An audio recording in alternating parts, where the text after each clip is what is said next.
Sebelum ceritanya dimulai, silakan tulis di kolom komentar dari daerah mana saja teman-teman yang menonton cerita ini. Dan jangan lupa like dan subscribe, agar channel Our Story bisa terus berkembang dan mempersembahkan cerita yang terbaik. Langkah kaki Rini bergerak pelan di atas lantai ubin yang retak-retak, membawa 2 gelas teh hangat dari dapur menuju ruang tengah rumah mereka yang sempit. Ia melangkah hati-hati, menghindari titik-titik bocor di atap yang masih meneteskan sisa hujan semalam. Di depan televisi tabung tua, ayahnya duduk bersandar di kursi rotan yang busanya sudah tipis. Napasnya sesak, dada naik turun tak teratur. Ibu tampak duduk di sebelahnya, mengipasi dengan kertas kalender bekas. "Ayah minum dulu, teh manisnya masih hangat," ucap Rini lirih, menaruh gelas di meja kecil penuh obat-obatan generik dan toples kosong. Ayah hanya mengangguk pelan. Tangannya gemetar saat menggenggam gelas. Rini memperhatikan tangan itu. Tangan yang dulu kuat menggenggam setir mobil, kini begitu kurus, penuh urat, dan hampir tak bertenaga. "Rin," suara ibu memecah keheningan, "nanti bantu ibu belanja ya. Sisa bahan di dapur tinggal tahu dan soun. Kita mesti jualan pagi-pagi, sebelum siang udah banyak saingan." Rini mengangguk cepat. "Iya, Bu. Nanti sekalian Rini berangkat jam 7. Mampir pasar dulu." "Kuliahmu jam berapa?" tanya sang ibu sambil melipat kantong plastik bekas dengan cekatan. Rini tak langsung menjawab. Ia hanya menatap lantai. "Rini nggak kuliah dulu, Bu. Minggu depan Rini udah keluar." Ibu terdiam. Tangan yang sedang melipat plastik berhenti. Matanya menatap tajam ke wajah Rini. "Apa maksudmu keluar kuliah? Bukannya kamu tinggal 3 semester lagi? Udah setengah jalan?" Rini tersenyum getir. "Uang semester belum dibayar dari kemarin. Udah lewat tenggat, Bu. Kalau dipaksa, nanti malah nunggak lebih banyak. Lagi pula, kuliah bisa ditunda. Kesehatan ayah dan warung lebih butuh sekarang." Ibu langsung memalingkan wajah, menyeka air mata yang mendadak jatuh. "Harusnya bukan kamu yang ngalah terus, Rin." "Nggak apa-apa, Bu. Rini nggak apa-apa. Rini cuma istirahat sebentar." Ayah tiba-tiba mengerang pelan. Ibu langsung mendekat, memegangi bahunya. "Pak, Bapak kenapa? Dadanya sakit lagi?" Ayah hanya menggeleng pelan, namun nafasnya makin berat. Rini berdiri cepat, membuka botol obat, mengambil 2 tablet kecil, dan menyodorkannya bersama air putih. Setelah diminumkan, ia mengelus lengan ayahnya perlahan. "Sudah tenang ya, Yah? Nanti Rini minta obat lagi di puskesmas. Katanya stoknya datang hari ini." Ayah mencoba tersenyum tipis. "Rini, maaf ya, harusnya bukan kamu yang kerja keras begini." "Jangan ngomong gitu, Yah. Rini bangga kok jadi anak Bapak." Setelah sarapan seadanya dengan nasi putih dan telur dadar tipis, Rini berpamitan. Di luar, jalan becek bekas hujan semalam belum kering. Ia mengayuh sepeda ontel tua warisan kakeknya menuju pasar. Sepanjang jalan, ia melewati deretan rumah-rumah kecil yang saling berhimpitan. Di ujung gang, Bu Nani, tetangga mereka yang suka nyinyir, menyapa dengan nada sinis. Rini, masih semangat kerja ya? Nggak kuliah dulu?" Rini hanya tersenyum kecil. "Pagi Bu Nani." "Iya, bantu-bantu ibu dulu." Bu Nani melirik dari ujung mata. "Duh, padahal anak pintar. Sayang amat ya. Kalau punya orang tua kaya emang nggak bakal kayak gini." Rini tidak menjawab. Ia hanya mengayuh lebih cepat. Di dadanya, perih mulai menyelinap. Tapi ia sudah terbiasa. Orang seperti Bu Nani hanya tahu menilai dari tampilan luar.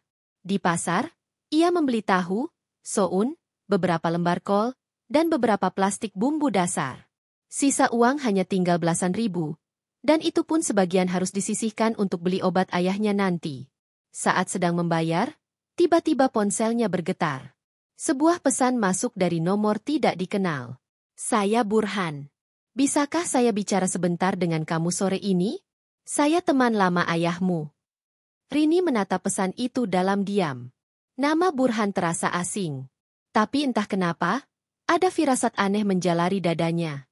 Sore itu, usai membantu ibunya menyiapkan gorengan untuk dijual, Rini menyapu halaman depan. Debu bercampur tanah menempel di ujung sandal jepitnya. Tiba-tiba sebuah mobil sedan hitam mengkilat berhenti di depan rumah. Seorang pria turun, mengenakan kemeja putih rapi dan celana panjang hitam. Wajahnya tegas, dengan garis-garis usia yang terlihat jelas. Ia menatap rumah kecil itu dengan pandangan datar, lalu melangkah masuk dengan anggukan kecil. "Assalamualaikum," ucapnya singkat. Ayah langsung tersentak dari tidurnya. Matanya melebar. "Burhan? Lama nggak ketemu, Pak Darto," jawab pria itu sambil menjabat tangan ayah dengan hati-hati. Ibu terlihat kikuk. Rini berdiri di belakang, memperhatikan pria itu tanpa suara. Aura dingin terpancar dari wajahnya, meskipun bibirnya sesekali tersenyum kecil. Burhan duduk. Ia memandangi keadaan rumah. Pandangannya menelusuri setiap sudut. Tembok yang mengelupas, kipas angin rusak, dan rak kayu yang nyaris roboh. "Kau masih tinggal di sini, ya, Tar?" Ayah tersenyum samar. "Rejeki pas-pasan, Bur. Tapi cukup buat makan anak istri." Burhan hanya mengangguk. Ia lalu menoleh pada Rini. "Ini putrimu." Ayah mengangguk. "Namanya Rini. Anak semata wayang." Rini membungkuk sedikit. "Selamat sore, Pak." Burhan menatapnya dalam-dalam. Rini merasa tidak nyaman, seolah pria itu menilai dirinya dari ujung rambut sampai kaki. Tapi pandangan itu bukan mesum, bukan juga penuh kekaguman. Lebih pada pengamatan. Mereka berbincang sebentar. Tentang masa lalu. Tentang kerja dulu di kantor besar. Tentang kejadian saat ayah Rini memutuskan pensiun lebih awal, karena kecelakaan kecil yang membuat tulang punggungnya rusak. Tak lama kemudian, Burhan berpamitan. Tapi sebelum keluar rumah, ia menepuk bahu ayah Rini dan berbisik pelan. "Malam ini, aku balik lagi. Ada hal penting ingin aku bicarakan, hanya kita berdua." Rini tidak mendengar apa yang dibisikkan. Tapi ayahnya mengangguk pelan. Setelah mobil hitam itu melaju pergi, rumah kembali hening. Malam menjelang. Angin masuk lewat jendela reot yang tak bisa ditutup rapat. Rini sedang mencuci piring saat mendengar suara ketukan pelan di pintu. Ia mengintip dari tirai, mobil hitam itu kembali. Burhan datang seperti janjinya. "Biar ayah saja yang bicara. Kalian ke dapur dulu," kata ayah sambil duduk perlahan. Ibu menarik Rini masuk ke dapur, namun telinganya tetap mencuri dengar dari celah pintu. "Aku serius, Tar," suara Burhan terdengar tegas. "Kondisi kamu sudah terlalu parah. Aku nggak tega lihat kalian hidup seperti ini." "Aku tahu, Bur. Tapi aku nggak minta belas kasihanmu. Aku nggak kasih belas kasihan. Aku kasih jalan keluar. Aku ingin nikahi anakmu." Suasana seketika membeku. Gelas yang dipegang Rini hampir jatuh. Ia mematung. Ibunya menggenggam tangannya erat, menahan napas. "Apa maksudmu, Bur?" "Langsung saja. Aku tahu kalian butuh biaya besar buat pengobatan. Aku siapkan 500 juta. Sebagai kompensasi. Syaratnya, aku ingin Rini jadi istriku."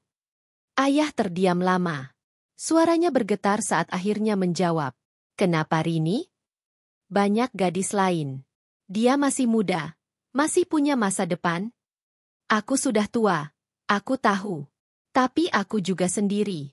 Dan aku butuh seseorang yang jujur, sederhana, dan tidak mengincar hartaku. Rini punya itu. Dia anakmu." "Bur, ini terlalu mendadak. Aku harus bicara dulu sama anakku. Aku tunggu jawabannya 3 hari. Kalau dia setuju, aku akan datang bawa surat nikah." Setelah suara langkah kaki Burhan menghilang, Rini dan ibunya hanya bisa berdiri membisu di dapur. Dunia seakan runtuh di atas kepala mereka. Ayah tak sanggup berkata apa-apa. Air matanya jatuh, mengalir di pipi yang sudah penuh keriput. Dan malam itu, untuk pertama kalinya sejak kecil, Rini tak bisa tidur. Dia menatap langit-langit rumah sambil menggenggam erat dada, menahan gejolak yang belum pernah ia kenal sebelumnya. Marah, bingung, takut dan terjebak. Langit pagi itu tampak kelabu. Matahari seolah enggan menampakkan sinarnya. Mungkin seperti hati Rini yang belum sepenuhnya pulih dari kejutan malam sebelumnya. Ia menyapu halaman rumah dengan gerakan lambat, lebih karena kebiasaan daripada niat membersihkan. Di dalam rumah, suasana masih sunyi. Ayah belum banyak bicara sejak semalam, sementara ibu hanya menatap anak semata wayangnya dengan pandangan yang tak bisa dijelaskan, campuran iba, bingung, dan ketakutan. Pukul 8:15, Rini duduk di bangku kayu depan rumah, memandangi jalanan kampung yang mulai ramai oleh anak-anak sekolah dan ibu-ibu yang membawa belanjaan pagi. Namun di benaknya, satu suara terus mengulang, "Aku ingin nikahi anakmu." 3 hari. Itu kata Burhan. Dan sekarang hari kedua. Ia masih tak percaya. Dunia terasa jungkir balik. Apa yang dilakukan pria itu? Siapa dia sebenarnya hingga bisa dengan mudah melempar tawaran sebesar 500 juta? Untuk menikahi gadis yang bahkan belum dikenalnya? Rini bangkit berdiri saat melihat ibunya keluar dari dalam rumah sambil membawa 2 cangkir teh hangat. Diletakkannya di meja kecil dekat bangku. "Minum dulu, Rin." Rini mengambil cangkir dan menghirup aroma teh melati itu. "Bu." Ibu tidak menjawab, hanya menatap jauh ke jalanan. Seperti sedang berdoa dalam diam. Ayah bilang ke ibu tentang tawaran itu. Ibu mengangguk pelan. "Iya. Semalam, setelah kamu tidur." Rini mengatupkan bibirnya erat. "Bu, kenapa harus aku?" "Karena kamu yang Burhan lihat. Karena kamu yang ada di sini." "Burhan kenal aku saja tidak, Bu. Dia datang cuma sekali. Dia bicara seperti beli barang." Ibu menghela napas. Ibu juga nggak ngerti jalan pikirannya. Tapi ibu tahu satu hal, ayahmu sedang sekarat. Dia butuh pengobatan serius. Kita nggak bisa lagi hanya mengandalkan jamu atau obat generik dari puskesmas. Rini menggigit bibir. Pikirannya mulai kabur oleh beban yang tak seharusnya dipikulnya di usia 21 tahun. Ia mengingat kembali wajah ayahnya yang pucat, tangannya yang gemetar saat menggenggam gelas, napasnya yang tersengal saat malam tiba. Siangnya, saat Rini sedang menyapu warung yang sudah mereka buka di depan rumah, seorang laki-laki muda berjaket hitam datang membawa sebuah amplop putih. Ia tak banyak bicara, hanya berkata bahwa ini titipan dari Pak Burhan. Sebelum Rini sempat bertanya lebih lanjut, laki-laki itu sudah kembali ke motor dan pergi begitu saja. Rini membuka amplop itu dengan hati-hati. Isinya bukan uang, bukan juga surat resmi, melainkan selembar kertas bertuliskan tangan. Untuk Rini, ini bukan tentang uang. Ini tentang kesempatan kedua. Untukku, untuk kamu, dan untuk ayahmu. Pikirkan baik-baik. Aku akan datang lagi besok pagi. Tangannya gemetar membaca tulisan itu. Bukan karena isinya, tapi karena kesan yang ditinggalkan. Siapa sebenarnya Burhan? Seorang pengusaha kaya yang dingin, atau pria kesepian yang membawa sesuatu yang lebih dari sekadar tawaran aneh? Sore itu, setelah warung ditutup, ayah memanggil Rini duduk di kamar. Cahaya sore mengintip dari lubang ventilasi, membentuk garis keemasan di dinding kusam. "Ayah nggak akan maksa kamu, Rin. Tapi ayah juga nggak bisa tutup mata. Kamu tahu, umur ayah nggak lama lagi. Kalau kamu nerima tawaran itu, ayah bisa dirawat. Bisa ada harapan sembuh. Ibu juga bisa hidup tenang." Rini menatap wajah ayahnya. Lelaki yang dulu sering menggendongnya, mengantar ke sekolah, menyuapinya saat sakit, kini terbaring, berusaha tampak kuat meski tubuhnya jelas menolak berpura-pura. "Kalau aku tolak, ayah kecewa?" tanyanya pelan. "Enggak, ayah cuma sedih." Kenapa ayah bilang begitu? Karena ayah sadar dunia ini nggak adil buat orang miskin seperti kita. Kadang pilihan yang kita punya, bukan yang kita mau. Malam menjelang. Rini kembali duduk sendiri di depan rumah, memandangi bintang yang mulai muncul satu persatu. Ia ingat masa kecilnya dulu, saat bercita-cita ingin jadi guru. Saat dunia masih sederhana. Saat yang dipikirkannya hanyalah nilai ujian dan teman bermain. Kini ia dipaksa dewasa lebih cepat. Dipaksa memilih antara mimpi dan kenyataan. Dan kenyataannya, hidup butuh uang. Dan ayahnya butuh pengobatan. Dan mereka sudah tak punya waktu. Pagi ketiga datang. Udara lebih hangat dari biasanya. Rini belum makan, belum mandi. Ia duduk di ruang tamu, mengenakan baju daster lusuh, rambut dikuncir seadanya. Wajahnya lelah, tapi tatapannya tegas. Mobil hitam itu muncul pukul 8 tepat. Seperti janji. Burhan turun dari mobil. Kali ini mengenakan batik coklat dan celana panjang hitam. Ia membawa tas kulit kecil dan wajahnya tetap sama. Dingin, rapi, tanpa emosi berlebihan. Rini menyambutnya dengan anggukan kecil. Burhan membalas dengan senyuman singkat. Di ruang tamu, mereka duduk berseberangan. Ibu menyiapkan teh. Ayah hanya duduk, menunduk, menahan batuk di sela napasnya. Sudah kupikirkan. Suara Rini memecah keheningan. Burhan menatapnya, diam menunggu. Aku terima. Tak ada ekspresi berubah dari wajah pria itu. Ia hanya mengangguk sekali. Baik. Rini melanjutkan, tapi aku punya syarat. Burhan sedikit menaikkan alis. Apa? Pernikahan sederhana. Tanpa pesta. Tanpa tamu. Dan tanpa sentuhan dulu. Pria itu tak langsung menjawab. Lalu ia berkata, aku setuju. Ayah menunduk. Ibu meneteskan air mata. Rini hanya menatap lurus ke depan. Ia sudah tahu, hidupnya takkan lagi sama. Dan di saat itulah, semuanya benar-benar dimulai. Suara langkah kaki Rini bergema pelan di lantai semen rumahnya yang dingin. Pagi itu terasa lambat. Waktu seolah membeku. Di kamarnya, ia duduk di atas kasur tipis berselimut spray lusuh bermotif bunga, memandangi dinding kusam penuh coretan masa kecil. Di atas meja kecil di sampingnya, tergeletak secari kertas yang dibawa Burhan pagi tadi. Di atasnya tertulis tanggal pernikahan, lengkap dengan nama penghulu yang akan memimpin akad. 3 hari dari sekarang. Hanya 3 hari untuk menghapus semua kebebasannya sebagai gadis 21 tahun. Hanya 3 hari sebelum ia resmi menjadi istri seorang pria yang bahkan belum dikenalnya. Ibu masuk membawa setumpuk baju yang baru dicuci. Ia tidak banyak bicara, hanya meletakkan baju itu di kursi. Tapi gerak-geriknya gugup. Dari matanya, Rini tahu bahwa ibunya menahan sesuatu. Bu! Suara Rini pelan. Ibu menghentikan langkahnya. Iya, nak? Apa ibu benar-benar setuju aku nikah sama Pak Burhan? Ibu menunduk. Tangannya gemetar saat merapikan kerah baju yang tak kusut. Ibu nggak pernah membayangkan kamu nikah kayak begini, Rin. Bukan ini yang ibu doakan setiap malam.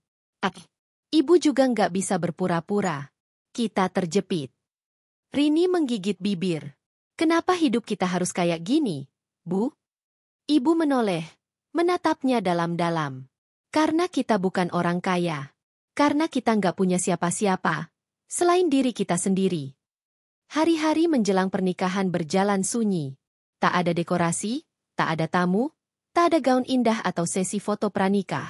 Rini hanya duduk diam setiap malam, menatap keluar jendela, mendengar suara adzan dari mushola kecil dekat rumah mereka. Ayah lebih sering tidur. Obat yang dikirim Burhan lewat kurir membuat tubuhnya sedikit lebih tenang. Tapi Rini tahu, itu hanya sementara. Sore sebelum hari pernikahan, Rini berjalan ke pasar sendiri. Ia membeli kain putih sederhana untuk kebaya akad. Penjual menatapnya aneh saat ia mengatakan bahwa itu untuk hari pernikahannya.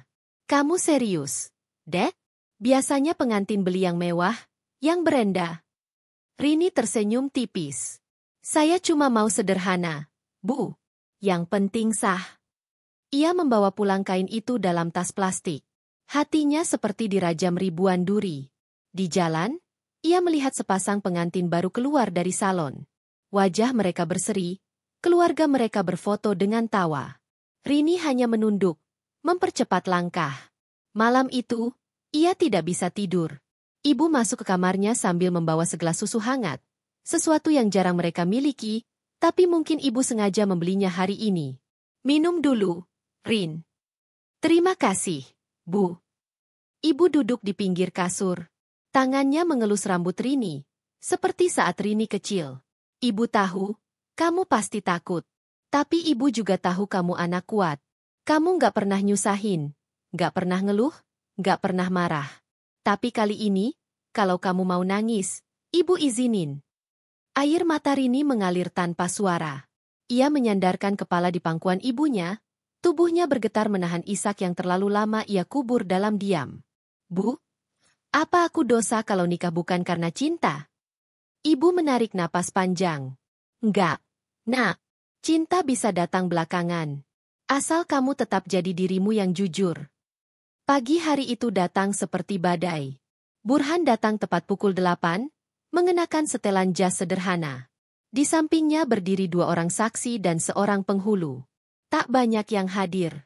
Hanya keluarga dekat, Pak RT, dan 2 tetangga yang bersedia jadi saksi.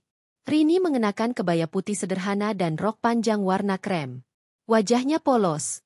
Hanya bedak tipis dan lipstik yang dioleskan ibunya sendiri. Matanya sembab. Tapi tak ada yang berani menanyakan alasannya. Di ruang tamu rumah kecil itu, akad nikah berlangsung singkat. Suara Burhan tenang saat mengucapkan ijab kabul. Rini duduk diam, menggenggam tangan ibunya erat. Saat penghulu bertanya apakah ia menerima pernikahan itu dengan mas kawin berupa uang tunai 500 juta, Rini menjawab pelan tapi jelas. Saya terima. Seketika, dunia menjadi hening. Seolah suara burung, angin, dan detak jantung semua berhenti bersama kata itu. Setelah akad selesai, semua orang pulang. Tak ada musik, tak ada nasi kotak. Hanya suara pintu ditutup dan langkah kaki yang menjauh. Rini duduk di kamarnya, mengenakan kerudung, memandangi foto dirinya bersama kedua orang tuanya yang tergantung di dinding. Ia resmi menikah. Dan rumah itu bukan lagi rumahnya. Sore hari, sebuah mobil datang menjemput. Rini berpamitan pada ayah dan ibu. Pelukannya lama. Air mata kembali membasahi pipinya. Ibu sayang kamu, Rin. Jangan takut. Kalau kamu susah, pulanglah. Rumah ini akan selalu jadi tempatmu kembali. Mobil itu melaju pelan, meninggalkan gang sempit tempat Rini tumbuh. Di dalam mobil, Burhan hanya diam, menatap ke depan. Ia tak menyentuh Rini, tak bicara banyak. Hanya sesekali meliriknya lewat cermin tengah. Rumah Burhan berada di perumahan elit, dengan pagar tinggi dan taman kecil yang rapi. Rini turun dari mobil, memandangi rumah besar itu dengan perasaan hampa. Di dalam rumah, seorang wanita tua menyambut mereka. Selamat datang, Nyonya, katanya pelan. Namanya Bu Tati. Dia yang akan bantu urusan rumah, jelas Burhan singkat. Rini hanya mengangguk. Ia menatap sekeliling rumah yang dingin dan luas, penuh marmer dan lampu gantung. Tapi tak ada kehangatan di dalamnya. Semuanya terasa seperti museum, bersih, mewah, tapi mati. Burhan menunjukkan kamar di lantai 2. Ini kamarmu. Di sebelah kamar saya. Terima kasih, jawab Rini pendek. Burhan menatapnya beberapa detik, lalu berkata, kamu gak perlu khawatir soal malam ini. Aku bukan orang yang memaksa. Rini mengangguk. Aku juga gak akan lari. Burhan tersenyum tipis, lalu pergi meninggalkan Rini sendiri di kamar itu. Rini duduk di tepi ranjang empuk berseprai putih. Di dalam hatinya, badai tak berhenti bergemuruh. Ia kini seorang istri. Tapi entah bagi siapa. Langit malam begitu gelap saat Rini berdiri di balik jendela kamarnya yang besar dan sunyi. Dari balik tirai tipis, ia bisa melihat taman kecil yang tampak rapi dan terawat, penuh bunga yang entah siapa yang menanam. Rumah itu terlalu sepi, bahkan lebih sunyi daripada rumah kecilnya di kampung. Di tempat itu, setidaknya suara batuk ayah atau langkah kaki ibu masih menandakan kehidupan. Di sini, sunyi menjadi bagian dari dinding. Ia menoleh ke sekeliling kamar. Tempat tidur besar dengan headboard empuk, lemari kayu mahal, kaca besar yang bisa menampakkan seluruh tubuhnya dari kepala hingga kaki. Di sudut, meja rias dengan lampu-lampu kecil yang menyala redup. Tapi semuanya dingin. Terlalu rapi, terlalu steril. Seolah kamar itu belum pernah dihuni. Rini duduk di tepi tempat tidur. Matanya masih bengkak, tubuhnya lelah. Namun pikirannya tak mau diam. Perasaan sebagai istri terasa asing. Bahkan, ia tidak tahu harus menyebut dirinya siapa. Apakah ia hanya pengganti? Apakah Burhan menikahinya karena niat tulus? Atau hanya karena rasa iba? Atau karena ada niat tersembunyi yang belum ia pahami? Tiba-tiba terdengar ketukan di pintu. Tok, tok. Rini bangkit, menahan napas sejenak sebelum membuka pintu. Di hadapannya, Burhan berdiri dengan piyama berwarna gelap dan rambutnya yang agak acak. Tidak ada senyum, tidak juga ekspresi dingin. Ia hanya menatap Rini sejenak lalu berkata pelan. Aku nggak akan lama. Aku hanya ingin bilang, aku menghargai keputusanmu. Rini mengangguk pelan. Terima kasih. Mulai besok, Kamu bisa atur waktumu sendiri. Rumah ini, kamu bisa kelola sesukamu. Kalau kamu butuh sesuatu, bilang ke Bu Tati. Baik.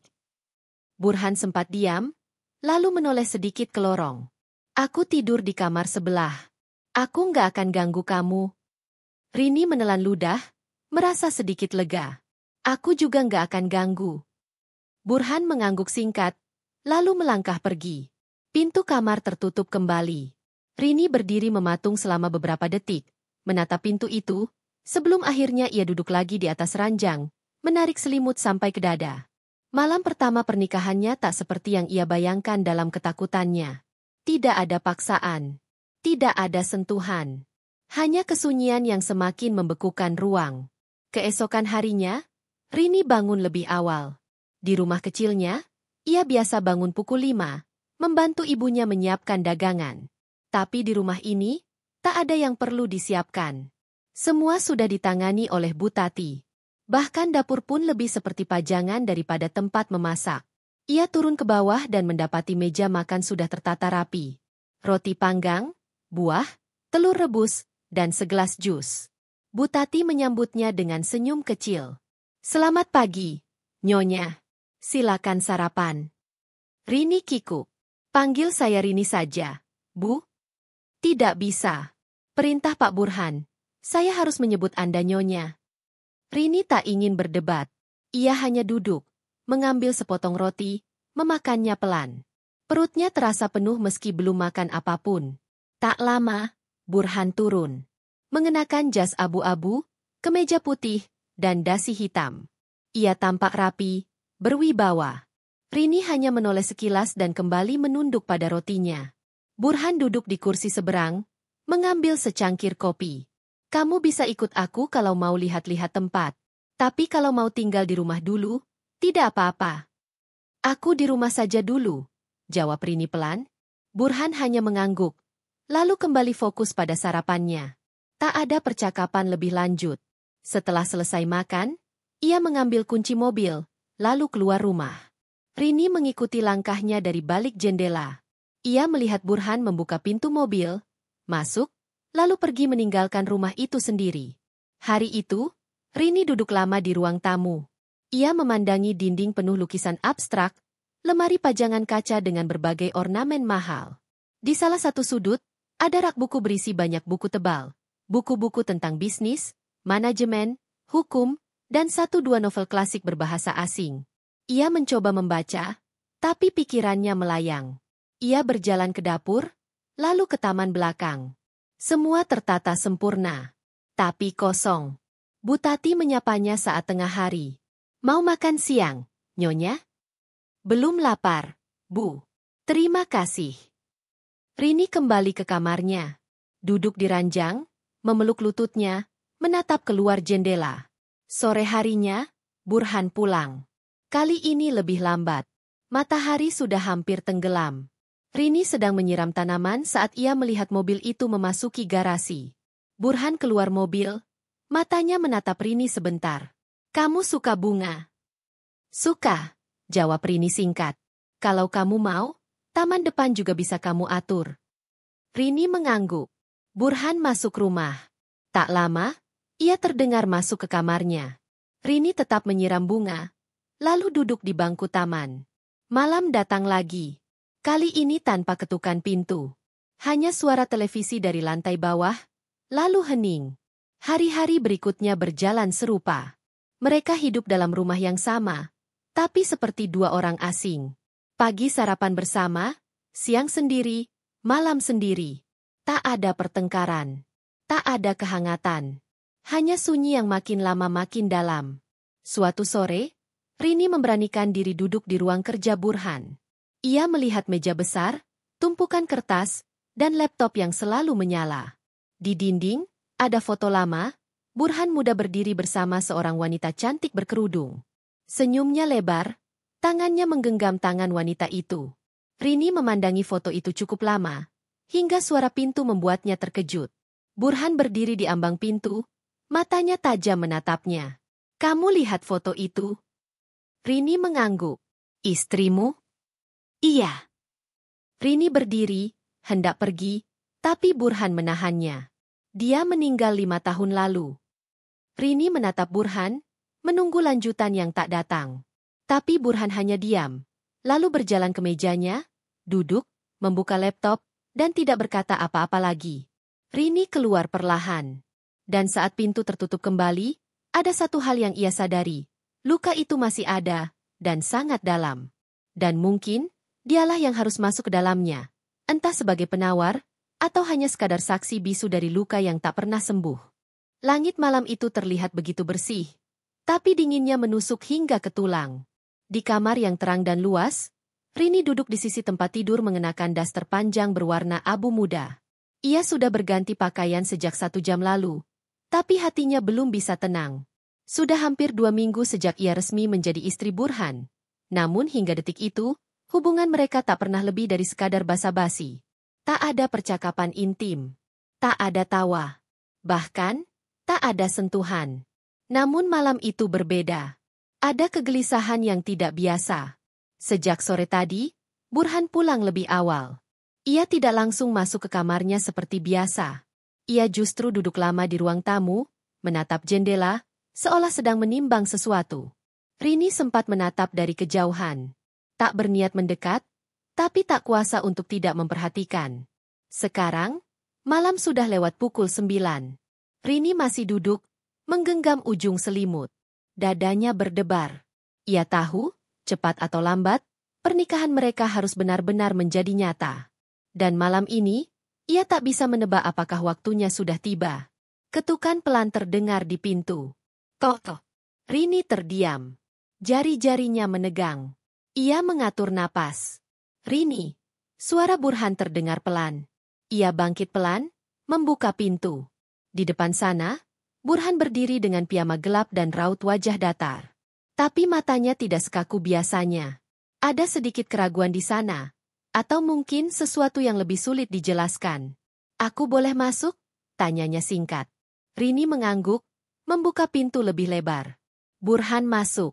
Ia berdiri beberapa langkah dari tempat tidur, tak beranjak lebih dekat. Kita perlu bicara, katanya tenang. Rini menunggu. Burhan menghela napas panjang sebelum mulai berbicara. Aku tahu, pernikahan ini bukan impianmu. Aku juga tahu, kamu merasa seperti dikorbankan. Rini menunduk. Tapi aku ingin kamu tahu, lanjutnya, aku tidak menikahimu karena aku kasihan. Atau karena aku haus akan perempuan. Aku menikahimu karena aku merasa waktuku juga nggak lama lagi untuk berbuat benar. Rini mengangkat wajahnya perlahan. Selama ini, Burhan melanjutkan, aku hidup dalam bayang-bayang masa lalu. Istriku meninggal karena kesalahan yang aku buat. Aku terlalu sibuk, terlalu ambisius, terlalu dingin. Dan aku kira, hidupku akan berakhir begitu saja. Tapi saat aku lihat kamu, Rini, aku lihat sesuatu yang beda. Rini tidak menjawab, hanya mendengarkan. Matanya mulai berkaca-kaca. Kamu bukan orang yang bicara banyak, tapi kamu tahu cara mendengarkan. Kamu sabar, dan kamu tidak pernah minta apapun. Burhan maju 1 langkah. Aku ingin kita mulai dari awal. Tanpa paksaan. Tanpa tekanan. Aku ingin kamu mengenalku. Dan aku juga ingin mengenalmu. Tapi malam ini, aku ingin jujur padamu. Rini menelan ludah. Jujur soal apa? Burhan menatapnya dalam-dalam. Aku takut menyentuhmu. Rini membeku. Ucapan itu membuatnya lebih terkejut daripada jika pria itu menyentuhnya. Burhan melanjutkan, aku takut kalau aku menyentuhmu, kamu akan membenciku. Aku takut mengulang kesalahan yang sama seperti dulu. Dan aku takut kamu tidak benar-benar menerimaku, hanya menjalani ini karena uang. Rini mendekat perlahan. Aku memang menikahimu karena keadaan. Tapi aku tidak pernah membencimu. Burhan terdiam. Rini melanjutkan, dan aku juga takut. Takut suatu hari kamu akan pergi, dan aku kehilangan arah. Hening beberapa detik. Lalu Burhan duduk di kursi dekat meja rias. Malam ini, katanya pelan, aku hanya ingin berada di dekatmu. Tanpa apa-apa. Tanpa sentuhan. Hanya duduk. Kalau kamu mengizinkan. Rini tersenyum tipis. Kamu boleh di sini. Burhan menatapnya. Ada kelegaan di wajahnya. Ia tidak berkata apa-apa lagi. Mereka hanya duduk dalam diam selama beberapa menit. Rini lalu berdiri, mengambil segelas air, lalu duduk kembali. Apa kamu mencintai mendiang istrimu? Tanyanya tiba-tiba. Burhan mengangguk. Aku mencintainya. Tapi aku menyakitinya dengan cara yang tidak pernah aku sadari, sampai semuanya terlambat. Apakah kamu siap mencintai lagi? Burhan menatap lurus ke arahnya. Aku tidak tahu. Tapi kalau aku bisa belajar, aku ingin belajar mencintai kamu. Rini menunduk. Ada panas yang menjalar di dadanya. Bukan karena malu. Tapi karena baru kali ini, setelah 2 minggu pernikahan yang membisu, ia merasa dianggap sebagai manusia. Malam itu, Burhan tertidur di kursi. Tubuhnya sedikit membungkuk. Napasnya dalam dan teratur. Rini tak menyuruhnya pergi, tak membangunkannya. Ia hanya duduk di tempat tidur, menatap pria itu lama, sangat lama.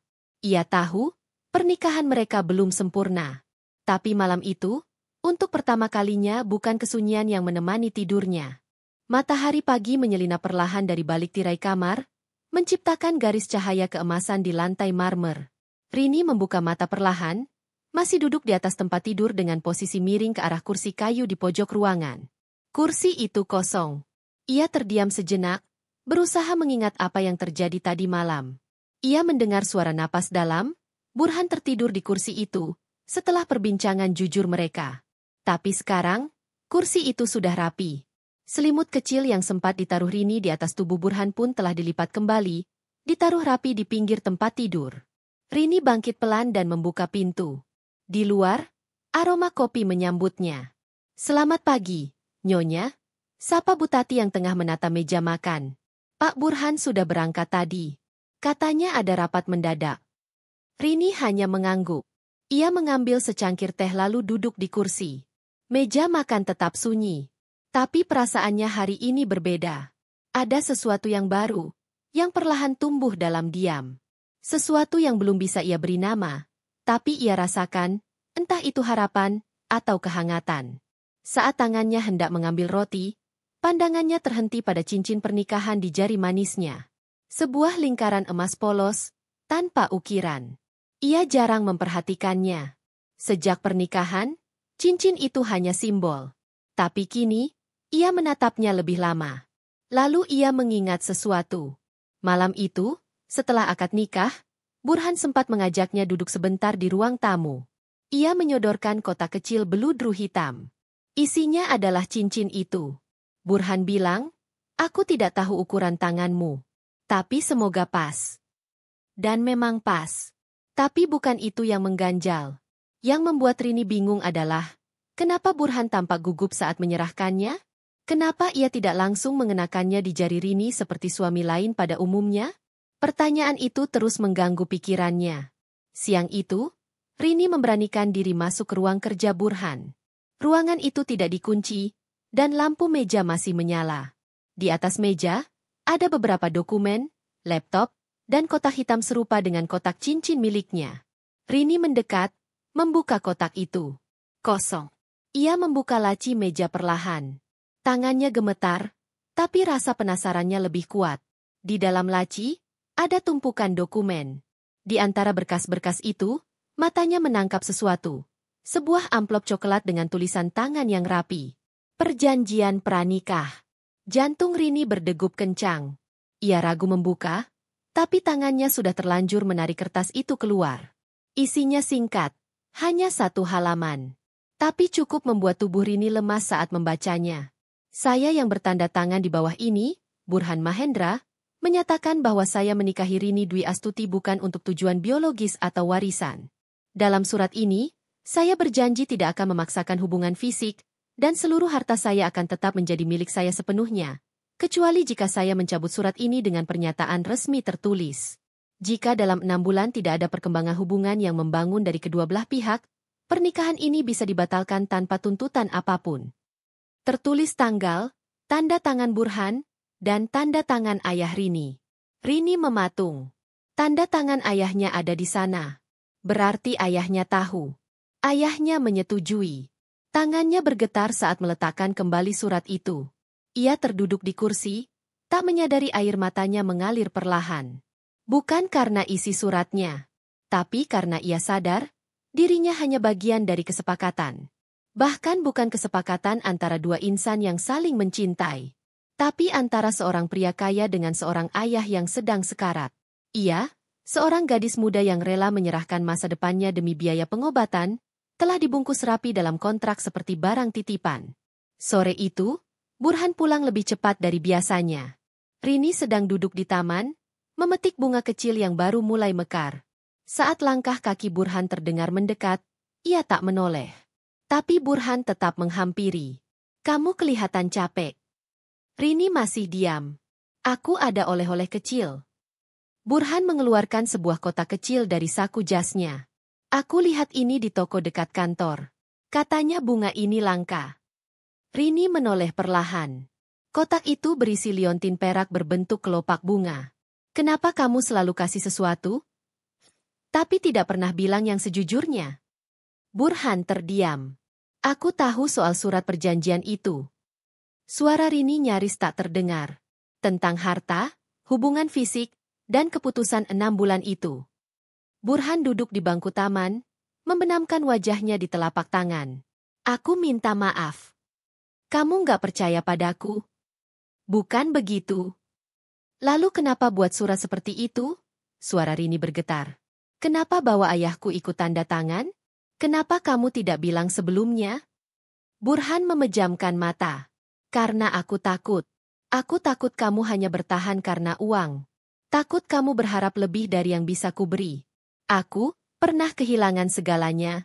Rini. Istriku dulu, dia juga hancur karena ekspektasi. Aku ingin melindungi kamu. Dengan caraku sendiri.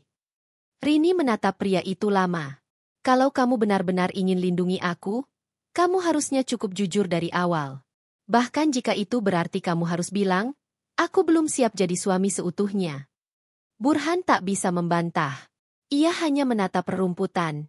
Diam. Aku tidak marah, kata Rini pelan. Aku hanya sedih. Karena pernikahan kita dimulai dengan kesepakatan, bukan kepercayaan. Burhan menoleh. Aku ingin belajar percaya. Kalau kamu bersedia menunggu. Rini berdiri. Aku tinggal di sini bukan untuk menunggu kamu berubah. Aku tinggal karena aku tahu. Ayahku butuh kamu. Dan kamu, mungkin juga butuh seseorang di dekatmu. Ia melangkah pergi, meninggalkan Burhan di taman. Di balik bunga-bunga yang tumbuh perlahan, dua hati saling menjauh, bukan karena benci, tapi karena terlalu lama diam. Dan sejak saat itu, Rini mulai mencatat hari demi hari. Karena ia tahu, 6 bulan bukan waktu yang panjang, tapi bisa cukup untuk membalikan segalanya. Atau mengakhiri semuanya. Langkah kaki Rini menapaki koridor panjang rumah itu dengan pelan. Sudah sebulan sejak akad pernikahannya. Sejak ia pindah ke rumah ini. Dan entah sejak kapan, rumah yang dulu terasa dingin itu kini mulai bisa ia rasakan bentuk kehangatannya. Walau masih samar, walau masih jauh dari kata rumah. Ia memasuki ruang tengah, tempat Burhan biasa duduk membaca laporan. Tapi kursi itu kosong hari ini. Sudah 2 hari Burhan dinas luar kota. Ia hanya meninggalkan pesan singkat melalui Butati, tak banyak penjelasan. Rini menduduki kursi kayu itu, menatap meja di depannya. Ada cangkir kopi yang sudah kering, ada lembaran-lembaran catatan keuangan, dan ada satu buku kecil bersampul kulit coklat yang belum pernah ia lihat sebelumnya. Rini meraihnya. Buku catatan harian. Tapi begitu ia buka halaman pertama, ia langsung tahu itu bukan catatan keuangan atau bisnis. Itu, jurnal pribadi Burhan. Tangannya ingin menutup kembali, tapi matanya sudah keburu membaca potongan kalimat yang tertulis di halaman pertama. Hari ini aku melihat mata seorang gadis bernama Rini. Matanya jernih, tapi dalam. Ada luka di sana, tapi ia terlalu anggun untuk menunjukkan. Rini menahan napas. Ia membaca baris berikutnya. Aku tidak tahu kenapa aku membuat keputusan secepat ini. Tapi saat aku menatap wajah ayahnya, aku teringat wajahku sendiri 5 tahun lalu, ketika aku kehilangan segalanya. Mungkin aku egois. Tapi untuk pertama kalinya, aku ingin melakukan sesuatu yang benar. walau caranya salah. Halaman demi halaman ia baca dengan jantung berdetak tak beraturan. Isinya tidak panjang, tapi semuanya terasa seperti membuka jendela kecil menuju isi hati pria yang selama ini berdiri di hadapannya. Dingin, rapi, tak terjamah. Saat suara pintu depan terbuka, Rini buru-buru menutup buku itu, mengembalikannya ke tempat semula. Ia berdiri dengan napas sedikit terengah. Langkah kaki Burhan mendekat. Ia mengenakan jaket abu-abu, wajahnya tampak lebih lelah dari biasanya. Tapi matanya menatap Rini, dan kali ini, tak ada lagi jarak seperti sebelumnya. "Kamu sudah makan?" tanyanya pelan. Rini mengangguk. "Kamu baru pulang?" "Iya. Tadi mampir ke rumah orang tua temanku dulu." "HM?" Rini menarik napas. "Burhan, aku boleh tanya sesuatu?" Burhan meletakkan tasnya di meja. "Tentu." "Kenapa kamu tulis tentang aku di jurnal itu?" Burhan terdiam. Lalu perlahan berjalan ke arah meja, memandang buku bersampul coklat itu. "Kamu baca?" Rini tidak menyangkal. Hanya beberapa halaman. Burhan menatap ke arahnya. Seolah sedang menimbang, harus menjawab jujur atau memilih diam. "Aku menulis karena aku takut bicara langsung. Aku merasa, kamu terlalu diam, dan aku terlalu rusak. Aku pikir menulis bisa jadi tempat aman untuk jujur." Rini menunduk. "Kamu menganggap aku pengganti?" "Tidak," jawab Burhan tegas. "Kamu bukan pengganti. Kamu orang baru yang datang, dengan luka yang tidak kalah besar dari luka yang kubawa." Hening. "Dan semakin hari," lanjut Burhan, "aku mulai menyadari satu hal." Rini menatapnya. "Bahwa aku mulai merasa takut kehilangan kamu." Tubuh Rini menegang. Kata-kata itu bukan hanya mengejutkannya, tapi juga mengguncang pertahanan yang selama ini ia bangun. "Aku tahu, hubungan ini diawali dengan perjanjian. Dengan uang. Dengan ketakutan, Burhan berjalan pelan ke arah jendela. Tapi, aku juga tahu, tidak semua yang dimulai dengan cara salah akan berakhir salah." Rini melangkah pelan, berdiri di sampingnya. "Kamu tahu aku belum bisa percaya sepenuhnya," katanya jujur. "Tapi saat kamu pergi 2 hari ini, aku merasa kosong. Aku khawatir. Aku takut ada sesuatu terjadi padamu. Aku..." Suaranya bergetar. "Aku nggak tahu sejak kapan, tapi kamu mulai masuk ke dalam pikiranku." Burhan menoleh. Mata mereka bertemu. Dan dalam tatapan itu, tidak ada perjanjian, tidak ada kontrak. Hanya 2 jiwa yang perlahan menemukan bahwa luka bisa menyatukan, dan ketakutan bisa membuat seseorang belajar memeluk. Tangan Burhan terangkat, menyentuh pelan rambut Rini yang terurai. "Aku janji. Aku akan belajar jadi suami, bukan cuma pria yang terikat kontrak." Rini menahan air matanya. Malam itu, mereka duduk di balkon. Tanpa sentuhan yang berlebihan. Tanpa kalimat-kalimat manis berlebihan. Hanya satu obrolan tenang, satu tawa kecil, dan satu kebersamaan yang tidak dibuat-buat. Untuk pertama kalinya, Rini tersenyum bukan karena sopan, tapi karena benar-benar merasa nyaman. Dan Burhan, untuk pertama kalinya, tertidur dengan pikiran ringan, tanpa dihantui masa lalu. Mereka masih jauh dari sempurna. Tapi malam itu, sesuatu telah berubah. Perasaan yang tak pernah mereka undang, kini mulai mengetuk pintu hati. Pagi itu hujan turun sejak fajar. Rintiknya lembut tapi konsisten, menyelimuti halaman rumah dengan aroma tanah basah yang khas. Di ruang makan, Rini duduk sendirian, memandangi setangkai mawar putih yang ia petik semalam dan diletakkan dalam vas kecil di meja. Sudah sebulan lebih sejak malam penuh kejujuran itu. Hubungan antara dia dan Burhan mulai menghangat. Bukan dalam bentuk rayuan atau pelukan mesra, tapi dalam perhatian-perhatian kecil yang pelan tapi nyata. Dari secangkir teh hangat di pagi hari, sampai tatapan mata yang tidak lagi penuh rahasia. Namun pagi ini berbeda. Sejak semalam, Burhan tampak gelisah. Ia tidak bicara banyak, dan saat Rini bertanya, jawabannya hanya pendek dan tak seperti biasanya. Bahkan saat berangkat kerja tadi pagi, ia lupa pamit. Rini mencoba menenangkan hatinya. Tapi saat ia baru saja berdiri dari kursi makan, suara dering telepon rumah membuat langkahnya terhenti. "Halo. Ini rumah Pak Burhan?" Suara perempuan di seberang terdengar pelan namun tajam. Rini mengernyit. Iya, ini Bu Rini, istrinya. Hening sesaat. Begitu ya, jadi kamu yang sekarang jadi istrinya. Rini menggenggam gagang telepon lebih erat. Maaf, ini siapa ya? Aku, Ratna. Rini diam.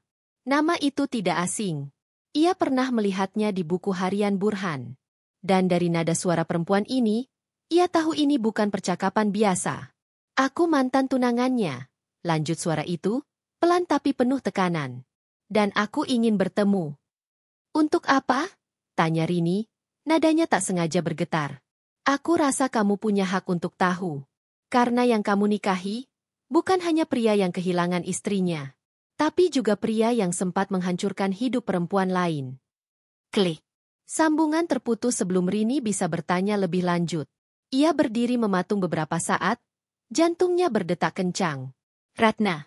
Nama itu tiba-tiba menjadi bayangan yang merayap masuk ke kehidupannya. Siang harinya, Burhan pulang lebih cepat dari biasanya. Hujan belum berhenti, dan tubuhnya sedikit basah saat masuk rumah. Kenapa kamu nggak pakai payung? Tanya Rini pelan sambil menyerahkan handuk. Burhan hanya mengangguk dan menyeka rambutnya. Aku buru-buru. Rini memandang wajah suaminya yang lelah. Tapi ia tahu, bukan hujan yang membuat wajah itu terlihat suram. Ada yang menelpon tadi, katanya pelan. Burhan menoleh. Namanya Ratna. Hening. Wajah Burhan perlahan menegang. Ia menunduk, lalu berjalan ke arah ruang tengah tanpa menjawab. Rini mengikuti. Dia bilang kamu pernah menghancurkan hidupnya. Burhan duduk di sofa. Matanya kosong. Dia mantan tunanganku. Aku pernah hampir menikah dengannya, setelah istriku meninggal. Rini duduk di depannya. Kenapa kamu nggak pernah cerita? Burhan menarik napas dalam. Karena aku malu. Ratna mencintaiku. Tapi aku masih belum selesai dengan diriku sendiri. Aku membatalkan pernikahan 3 hari sebelum hari haji dan dia hancur karena itu. Aku bukan hanya menyakitinya, aku mempermalukannya. Kenapa kamu batalkan? Burhan menunduk. Karena saat itu aku sadar, aku cuma berusaha menambal lubang luka dengan wajah orang baru. Aku belum siap. Tapi aku juga terlalu pengecut untuk jujur sejak awal. Rini menggigit bibir. Dia mau ketemu. Burhan mengangguk pelan. Kalau kamu izinkan, aku akan menemuinya. Bukan untuk kembali, tapi untuk menyelesaikan yang belum selesai. Kalau aku ikut. Burhan menatapnya. Kamu yakin? Aku istrimu. Kalau masa lalu mau datang, aku nggak akan sembunyi. 3 hari kemudian, mereka bertemu di sebuah kafe kecil di pusat kota. Rini mengenakan blus putih dan celana kain hitam. Sederhana, tapi anggun. Burhan mengenakan kemeja abu-abu gelap. Wajahnya tegang. Ratna sudah duduk saat mereka tiba. Perempuan berambut panjang itu tampak dewasa dan berkelas. Senyumnya samar, matanya menatap Rini dulu sebelum berpindah ke Burhan. Terima kasih sudah datang, katanya pelan. Rini mengangguk. Kami yang seharusnya berterima kasih karena sudah mau bicara langsung. Ratna menatap Burhan. Aku nggak datang untuk minta maaf. Karena aku tahu, di masa lalu aku bukan korban satu-satunya. Tapi aku juga nggak datang untuk balas dendam. Burhan tak menjawab. Aku hanya ingin memastikan, kamu benar-benar berubah. Dan tidak akan menyakiti perempuan ini seperti kamu menyakiti aku. Rini menggenggam tangan Burhan. Aku nggak tahu masa depan, kata Rini pelan. Tapi aku tahu, sekarang dia sedang berusaha. Dan itu cukup untuk aku bertahan. Ratna terdiam. Matanya berkaca-kaca. Dulu, aku kira aku bisa memperbaiki dia. Tapi ternyata, seseorang hanya bisa berubah kalau dia memang mau berubah. Ia berdiri. Jaga dia, Rini. Karena kamu lebih kuat dari yang aku sangka. Dan Ratna pergi, tanpa drama, tanpa amarah. Hanya jejak langkah yang perlahan hilang di balik hujan tipis sore itu. Dalam perjalanan pulang, Burhan tak berkata apa-apa. Tapi saat mereka tiba di rumah, ia memeluk Rini erat dari belakang, dan untuk pertama kalinya berkata, terima kasih karena nggak lari. Karena tetap ada. Dan malam itu, Rini tahu, masa lalu suaminya memang penuh luka. Tapi hari ini, mereka sedang merawat yang baru, dengan hati yang sama-sama belajar. Musim mulai berubah. Angin yang biasanya hangat kini mulai membawa gigil. Udara pagi terasa lebih dingin dari biasanya, seolah menjadi isyarat bahwa sesuatu sedang bergeser, baik di luar maupun di dalam hati Rini. Hari itu, Rini bangun lebih awal. Ia membuka jendela kamar, membiarkan udara pagi masuk, sambil membenamkan dagunya di balik selimut tipis. Di luar, langit masih gelap, tapi suara burung sudah mulai terdengar samar. Ia merasa tenang namun hanya sebentar. Karena saat ia turun ke bawah, ia mendapati meja makan sudah tertata untuk 2 orang. Dan Bu Tati berdiri di dapur sambil meracik kopi seperti biasa. Tapi wajahnya tampak cemas. "Bu Tati?" panggil Rini pelan. Sang asisten menoleh. "Ibu, tadi malam Pak Burhan tidak pulang." Jantung Rini langsung berdebar. "Tidak pulang?" Bu Tati mengangguk. "Biasanya beliau paling lambat jam 11 malam sudah sampai. Tapi semalam saya tunggu sampai lewat tengah malam, lampu luar juga tidak dimatikan." Rini langsung mengeluarkan ponsel dari saku dasternya, menghubungi Burhan. Tidak diangkat. Ia mencoba lagi. Tidak aktif. Beberapa menit kemudian, muncul pesan masuk. "Maaf, aku tidak pulang. Ada urusan mendadak di luar kota. Akan kuberitahu nanti."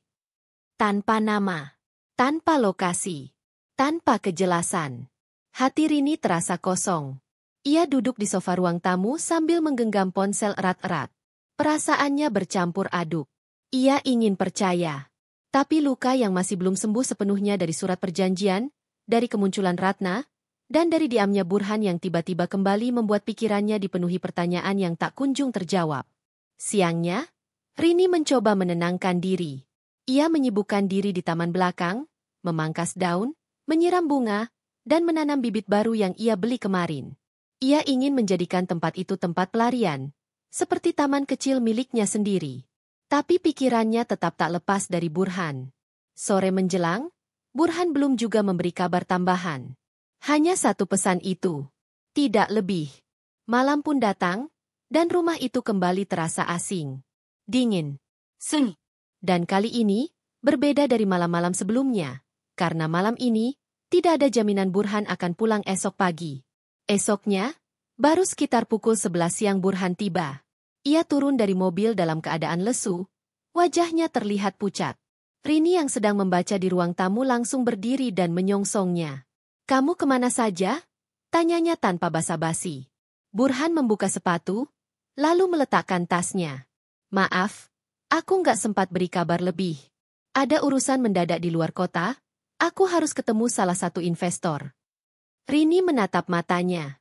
"Kenapa kamu tidak bilang sejak awal? Kenapa pergi mendadak? Kenapa semalam ponselmu tidak aktif?"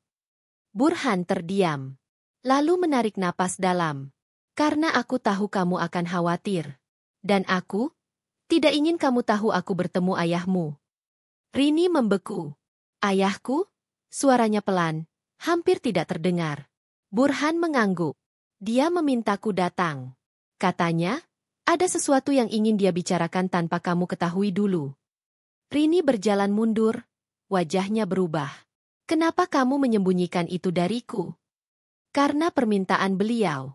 Dan aku tidak ingin membuatmu tambah gelisah." "Apa yang ayahku bilang?"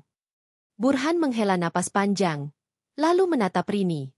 Dia bilang, dia ingin mencabut persetujuannya atas surat perjanjian itu. Rini terdiam. Kenapa?" "Karena katanya, kamu sekarang sudah bisa jaga dirimu sendiri. Dia bilang, kamu nggak butuh perlindungan dari surat itu lagi." Rini tertawa miris. "Jadi dia yang putuskan surat itu dibuat, dan sekarang dia juga yang mau cabut, tanpa bicara padaku?" Burhan menunduk. "Rini, kamu tahu yang lebih menyakitkan?" Suara Rini mulai bergetar. "Bukan soal surat itu. Tapi soal kejujuran. Kamu bilang ingin belajar jadi suami. Tapi kenapa kamu pergi diam-diam dan menyembunyikan sesuatu yang melibatkan hidupku?" Burhan mencoba mendekat. "Aku takut menyakitimu. Dan kamu pikir dengan diam itu kamu menyelamatkanku?" Burhan menarik napas panjang. Rini, aku belajar banyak sejak bersamamu. Tapi aku juga manusia. Aku salah. Aku takut. Aku belum sempurna. Tapi aku tidak ingin kehilanganmu karena ketakutan yang sama. Rini memalingkan wajahnya. Air matanya mulai mengalir. Diam-diam. Burhan menggenggam tangan Rini perlahan. Kalau kamu masih mau, kita bisa mencabut surat itu. Bukan karena permintaan ayahmu, tapi karena aku ingin kita jalani semuanya tanpa batasan lagi. Rini tak menjawab. Burhan menunduk. Tapi kalau kamu belum siap, aku akan tunggu. Bahkan jika aku harus menunggu lebih lama dari 6 bulan. Hening. Rini melepaskan genggaman tangannya pelan. Ia berjalan ke arah taman belakang, tempat bunga-bunga yang ia tanam mulai tumbuh perlahan. Burhan tak mengejarnya. Dan di antara bunga-bunga yang mulai tumbuh itu, Rini berdiri lama, berpikir. Tentang cinta. Tentang harapan. Dan tentang rasa sakit yang perlahan berubah jadi ketabahan. Karena Rini tahu, sebuah janji hanya layak dipegang. Jika dijalani dengan keberanian untuk jujur, bukan hanya kata-kata manis atau sikap perlindungan semu. Dan malam itu, saat Burhan berdiri di depan kamarnya, menatap pintu yang tertutup, ia tahu satu hal. Mereka masih saling memikirkan. Tapi cinta, untuk tumbuh, butuh lebih dari sekadar rasa. Butuh kepercayaan. Sudah hampir 2 bulan sejak hari Burhan menyatakan kesediaannya untuk mencabut surat perjanjian itu. Dan sejak hari itu pula, hubungan mereka menjadi datar. Bukan kembali dingin seperti di awal pernikahan, tapi juga bukan hangat seperti di tengah masa mereka saling belajar. Rini memilih menjauh secara perlahan, bukan karena benci, tetapi karena ia butuh ruang. Ruang untuk berpikir, untuk memahami apakah ia masih sanggup bertahan, dan apakah Burhan benar-benar menginginkannya bukan hanya sebagai pendamping sah yang dibatasi kontrak. Burhan, di sisi lain, menghormati ruang itu. Ia tidak memaksa. Ia tidak menuntut. Tapi hampir setiap pagi, di depan kamar Rini, selalu ada secangkir teh hangat. Tidak pernah ada catatan kecil. Tidak pernah ada pesan. Hanya teh. Hari itu, langit kota cerah untuk pertama kalinya setelah hujan seminggu penuh. Rini mengenakan gamis polos warna biru lembut dan syal putih tipis yang dibiarkan melambai tertiup angin. Ia berdiri di balkon lantai atas rumah, memandangi jalanan yang mulai ramai. Pikirannya mengambang ke banyak hal. Tentang masa lalu. Tentang keputusan menikah. Tentang ibunya yang sudah lama tiada. Tentang ayahnya yang kini mulai lebih sehat sejak dirawat di rumah sakit terbaik berkat biaya dari Burhan. Dan tentang pria yang sedang berada di bawah, di ruang kerja, yang diam-diam mulai membuat jantungnya selalu berdebar tanpa alasan jelas. Burhan. Rini sadar, ada banyak luka yang belum sembuh. Tapi selama 2 bulan ini, meskipun tidak banyak kata, Burhan menunjukkan usahanya. Dari cara ia mulai memasak sarapan, walau hasilnya kadang gosong. Dari caranya memperbaiki lampu taman yang rusak, meskipun ia memanggil teknisi. Dari cara ia berdiri diam di halaman hanya untuk memastikan mobil Rini keluar rumah dengan aman. Burhan berubah. Tapi apakah Rini bisa menerima? Sore itu, saat matahari mulai turun, Burhan mengetuk pintu kamar Rini. Rini, panggilnya pelan. Boleh bicara sebentar? Rini membuka pintu. Ia mengenakan sweater lembut dan wajahnya tampak lebih tenang. Ada apa? Tanyanya pelan. Burhan tersenyum kecil. Aku mau ajak kamu ke suatu tempat. Mobil mereka melaju pelan menyusuri jalanan kota. Rini tidak bertanya kemana tujuan mereka. Ia hanya diam di kursinya, melihat keluar jendela. Setelah setengah jam perjalanan, mobil berhenti di sebuah bangunan lama di pinggir kota. Bangunannya sederhana, seperti gudang tua yang direnovasi sebagian. Tapi dari luar, tampak ada papan nama kecil. Ruang sunyi. Rini memandang Burhan bingung. Ini apa? Burhan membuka pintu mobilnya. Ikut saja. Mereka masuk ke dalam. Ruangan itu rupanya sebuah galeri kecil. Di dalamnya ada foto-foto hitam putih, kaligrafi tangan, dan lukisan-lukisan sederhana yang bertema kehilangan dan ketenangan. Rini melangkah perlahan, membaca tiap kutipan yang tergantung di dinding. Salah satunya berbunyi, kadang kita menikah bukan karena cinta, tapi karena cinta sedang mencari cara untuk hadir perlahan. Rini terpaku di depan kutipan itu. Aku temukan tempat ini saat aku sedang mencoba menenangkan diri dulu. Suara Burhan terdengar dari belakangnya. Tempat ini membuatku sadar bahwa tidak semua hal bisa dipaksakan. Tapi semua yang tulus bisa tumbuh, walau pelan. Rini menoleh. Burhan mendekat. Aku tahu aku pernah mengecewakanmu. Aku tahu aku memulai semuanya dengan kontrak dan kebohongan.